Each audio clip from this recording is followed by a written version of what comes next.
Minecraft, αλλά αν πω οποιαδήποτε ξένη γλώσσα εκτός από την Ελλάδα, κλείνω το short. Λοιπόν, πάμε να παίξουμε σε έναν κόσμο.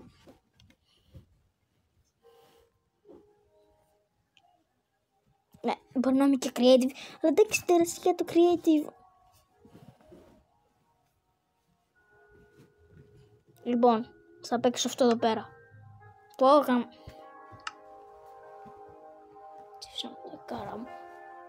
Ωριγα μου. Ξέχασα το challenge, φίλε.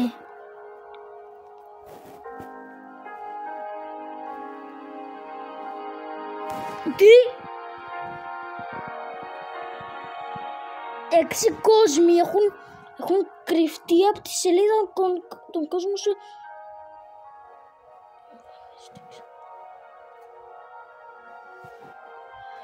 Τι νοεί, ρε? Μπρο! Μπρο, δεν το πιστεύω! Αλήθεια τώρα! Βρείτε μου στο...